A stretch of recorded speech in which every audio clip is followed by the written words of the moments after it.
Alors le Zohar, il dit, Rabbi Abba Amar, Ktiv, ki Elohim shofet, ze ashpil ve ze harim. Dieu, il juge. Il lève, il fait descendre, il fait baisser. Okay? Alors il dit ici, ki Elohim shofet, il malait d'Avar dina d'Israël, Batar de Yaakov, Share vet kassé. Il dit ici qu'on a le patriarche. Mais chacun de patriarches représente une qualité. Avraham représente Hesed, la bonté. Yitzhak représente la rigueur, Gevura. Yaakov, c'est la synthèse entre les deux. C'est le Hesed et la Gevura combinés en deux, c'est Tiferet. Okay? Maintenant, il dit ici que si Yitzhak ne serait pas passé dans la place où est Yaakov, le monde n'aurait pas pu tenir avec la rigueur. On a expliqué déjà que Dieu a essayé de créer ce monde avec la rigueur. C'est quoi la rigueur? Ça veut dire que tu fais une action, tu es jugé sur place. Sur place, tu es jugé.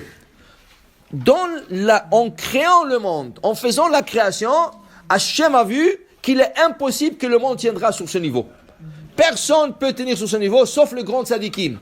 Qui sont les tzadikim, le plus grand tzadikim qui ont tenu ça? C'est Rabbi Akiva et le Nef Hot Martyr. Rabbi Ishmael, Rabbi Baba Sofer,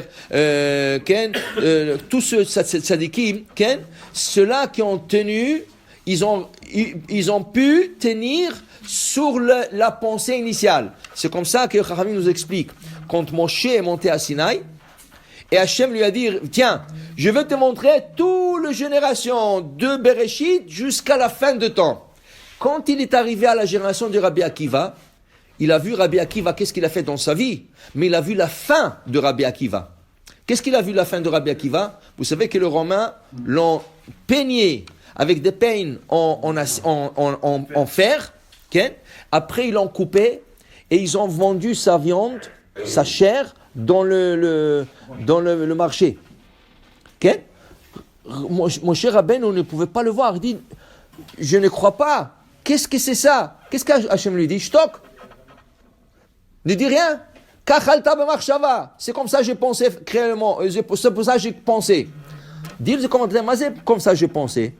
C'est comme ça que je pensais quand j'ai créé le monde, que le monde va tenir sur la rigueur. Rabbi Akiva, qu'est-ce qu'il était en train de faire quand on l'a peigné avec des... Il avait 120 ans. Il avait 120 ans. Ken? Il a passé le mois de Elul, il a passé un mois à la prison. De Elul, il a été tué le jour de Kippour. Elul, il a passé en prison à 120 ans. Et Kippour, ils l'ont sorti, ils l'ont tué comme ça. Ken? C'est pour ça que Rabbi Ben Ishra dit, quand un de Slichot, on dit, Hashem aseh leman Rabbi Akiva, shene'erag al kedushat shemecha. Fait pour Rabbi Akiva qui a été tué pour sanctifier le nom d'Hachem. Mais pour dire, qu'est-ce que c'est shtok? À que je redis, voilà, tu vas Moshe? Ça, c'est comme ça que je pensais créer le monde. Qu'une personne qui faute, voilà. Lui, il a pris les fautes de toutes les générations. Mais normalement, c'est comme ça. Alors il dit le soir, Rabbi Abba, il dit, tiens, si le monde serait que par le Gevura, la rigueur, il ne serait pas tenu. Alors il faut qu'il passe, la Gevura, il faut qu'il passe dans l'endroit où il y a le Yaakov. Le Yaakov Avinu, la Mida, la qualité de Yaakov, qui est la synthèse entre le Hesed complètement et la Gevura complète. Lui, il fait la combine entre les deux. Il dit ici, qui ba'esh Hashem nishpat, car Hashem il sort juger avec feu. Veda uhit basmota dalma, c'est comme ça que le monde s'adoucit à travers la mida de Yaakov. Il dit ici, vikivan de albatra de Yaakov, Yaakov ahidbe. Quand ça passe par Yaakov, le jugement passe par l'endroit où Yaakov il attrape, il a tenu la rigueur. C'est pour ça qu'il explique le Zohar. Il dit, c'est comme un gibor. Il y avait un homme, il voulait prendre son épée et sortir tuer des gens. Il y avait un gibor, un homme fort, juste à côté de lui. Qu'est-ce qu'il a fait? Il lui a attrapé la main. Il lui a attrapé la main et lui, il ne pouvait pas sortir l'épée pour faire de ravage. Okay? Il dit la même chose. Yaakov, comme s'il attrape Yitzhak et il ne le laisse pas partir. C'est pour ça que nous avons dans le Tkiot 3 segments. Tekia, Teruah ou Shvarim et Tekia. La Tekia est un son simple. Tout à fait au début. Ça c'est Avraham, Hesed. Tout à fait au début, nous avançons le Hesed. le mieux, que ça soit la chevarim, tout, ou que ça soit la terroir, tout. Ça représente la rigueur, l'intensité, c'est la rigueur. Ça, c'est Yitzhak. Et qu'est-ce qu'on a à la fin? Yaakov, encore Tekia. Tout. Ça veut dire que la rigueur est entourée par Abraham, Chesed et Yaakov. Et les deux, ils attrapent Yitzhak pour qu'il ne sorte pas et la rigueur ne se propage pas dans le monde. Parce que si la rigueur se propagera dans le monde, ça serait le jugement. Ça serait très difficile. Alors il dit ici le Zohar, heureux ceux qui savent bien sonner la shofar et emmener, atténuer la rigueur. Hein? Parce qu'il dit ici, il dit ici, tu n'as pas une voix de shofar, en lecha kala demlosalik riki achad.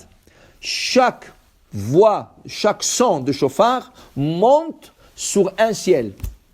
Ça veut dire que tu as 30, tu as besoin de montrer 30 ciels. Nous faisons 100, tu montes 100 ciels, 101 ciels. Ça veut dire que c'est pour ça qu'il y a toujours quelqu'un surveillé. Le Baal Tokea, qui ne rate pas un 100.